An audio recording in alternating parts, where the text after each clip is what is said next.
नमस्कार। ये आकाशवाणी शिमला है। अब आप नीतू वर्मा से प्रादेशिक समाचार सुनिए। प्रदेश सरकार बाहरी राज्यों से हिमाचल आने वाले लोगों के परिजनों को शिक्षित व संवेदनशील बनाने और सामाजिक दूरी सुनिश्चित करने के लिए एक नया कार्यक्रम निगाह आरंभ करेगी। मुख्यमंत्री जयराम ठाकुर ने आज शिमला में उपायुक्तों, पुलिस अधीक्षकों और मुख्य चिकित्सा अधिकारियों के साथ वीडियो कॉन्फ्रेंसिंग के माध्यम से ये जानकारी दी। मुख्यमंत्री ने कहा कि प्रदेश के हजारों लोग अन्य राज्यों में फंसे हैं। ऐसे में घर वापसी करने वाले प्रत्येक व्यक्ति की समुचित स्वास्थ्य जांच और यात्रा का पूरा विवरण लेना आवश्यक है। जयराम ठाकुर ने कहा कि आशा वर्कर, स्वास्थ्य व आंगनबाड़ी कार्यकर्ताओं का दल बाहरी राज्यों से वापस आने वाले लोगों के परिजनों को उनके घर जाकर सामाजिक दूरी बनाए रखने के महत्व के बारे में शिक्षित करेगा। उन्होंने कहा कि पंचायती राज संस्थानों, स्थानीय शहरी निकायों के प्रतिनिधि ये सुनिश्चित करेंगे कि बाहर से आए लोग निर्धारित समय तक होम क्वारंटीन की अवधि को पूरा करें। मुख्यमंत्री ने कहा कि प्रदेश सरकार बाहरी राज्यों में फंसे लोगों की सुरक्षा के लिए प्रतिबद्ध है और उन्हें वापस लाने के लिए व्यापक प्रबंध किए जा रहे हैं। जयराम ठाकुर ने कहा कि प्रदेश में प्रवेश करने वाले लोगों के लिए आरोग्य सेतु ऐप डाउनलोड करने के निर्देश भी दिए गए हैं। इंजीनियरिंग में प्रवेश के लिए जेईई मुख्य परीक्षा 18 से 23 जुलाई तक होगी। केंद्रीय मानव संसाधन विकास मंत्री रमेश पोखरियाल निशंक ने आज यह घोषणा की। देश भर के विद्यार्थियों के साथ चर्चा के दौरान उन्होंने कहा कि जेईई एडवांस की परीक्षा अगस्त में होगी, जिसकी तारीखें जल्दी ही घोषित की जाएंगी। निशंक ने कहा कि नीट यानी राष्ट्रीय पात्रता सह प्रवेश परीक्षा 26 जुलाई को होगी। उन्होंने कहा कि केंद्रीय माध्यमिक शिक्षा बोर्ड की 10वीं और 12वीं की लंबित बोर्ड परीक्षाओं के संबंध में भी जल्द ही निर्णय लिया जाएगा। ये दोनों परीक्षाएं कोरोना संकट के चलते लॉकडाउन लागू होने के कारण स्थगित कर दी गई थी।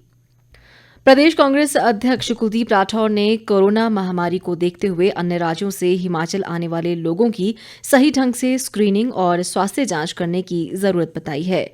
शिमला में आज पत्रकारों से बातचीत में उन्होंने कहा कि यदि बाहरी राज्यों से आने वाले लोगों के कारण प्रदेश में कोरोना के मामले बढ़ते हैं तो 40 दिन का लॉकडाउन नाकाम साबित होगा।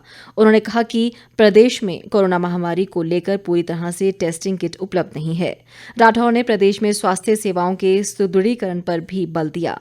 उन्होंने कहा कि कांग्रेस इस महामारी और देश के सामने आने वाली ज्वलंत समस्याओं को लेकर बेहद चिंतित है। कर्मचारी भविष्य निधि संगठन ईपीएफओ ने अपने पेंशन भोगियों को 764 करोड़ रुपए जारी किए हैं। ईपीएफओ के सभी 135 क्षेत्रीय कार्यालयों ने अप्रैल माह के लिए अग्रिम पेंशन भुगतान की व्यवस्था की, ताकि देश भर में लॉकडाउन के कारण पेंशन भोगियों को कोई असुविधा न हो। ईपीएफओ की पेंशन योजना के अंतर्गत 65 लाख पेंशन भोगी हैं। कोविड-19 महामारी के कारण लगाए गए लॉकडाउन के दौरान विद्यार्थियों की पढ़ाई सुचारू रखने के लिए प्रदेश सरकार ने दूरदर्शन शिमला पर ज्ञानशाला कार्यक्रम शुरू किया है। किन्नौर जिले के विद्यार्थी इस कार्यक्रम से बेहद उत्साहित हैं। शिक्षा विभाग के उपनिदेशक पदम बिष्ट ने बताया कि जिले में वर्तमान में 176 प्राथमिक पाठशालाएं, 31 राजकीय माध्यमिक, 20 उच्च और 32 वरिष्ठ माध्यमिक पाठशालाएं हैं। उन्होंने कहा कि उच्च व वरिष्ठ माध्यमिक पाठशालाओं में 78% से अधिक विद्यार्थी ऑनलाइन पढ़ाई का लाभ उठा रहे हैं।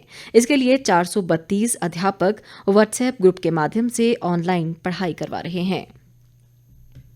कोविड-19 महामारी से बचाव के दृष्टिगत लगाए गए लॉकडाउन के चलते इग्नू ने जून में आयोजित होने वाली सत्रांत परीक्षाओं को आगामी आदेशों तक स्थगित कर दिया है। शिमला के क्षेत्रीय निदेशक जोगिंद्र कुमार यादव ने बताया कि नई तिथि परीक्षा शुरू होने से 15 दिन पूर्व सूचित कर दी जाएगी और विश्वविद्यालय के क्षेत्रीय केंद्रों की वेबसाइट पर भी इस संबंध में सूचना अपलोड कर दी जाएगी। उन्होंने कहा कि परीक्षा के लिए ऑनलाइन फॉर्म जमा करवाने की अंतिम तिथि 31 मई तक बढ़ा दी गई है। कांगड़ा के उपायुक्त राकेश कुमार प्रजापति ने कहा है कि जिले में किसानों को फसल कटाई के लिए पूरी छूट दी गई है। उन्होंने कहा कि इस दौरान जिले के सभी विकासखंडों में सामाजिक दूरी, मास्क व हैंडवॉश का उपयोग करने के आदेश भी दिए गए हैं। कोविड-19 से बचाव के दृष्टिगत फसल कटाई व गहाई के कार्य की पूरी तरह से निगरानी की जा रही है। किसानों ने फसल कटाई के लिए 24 घंटे का समय दिए जाने पर प्रदेश सरकार व जिला प्रशासन का आभार जताया है। इसी के साथ ये समाचार बुलेटिन समाप्त हुआ। हमारा अगला बुलेटिन आप सुन सकते हैं शाम 7:45 पर। नमस्कार।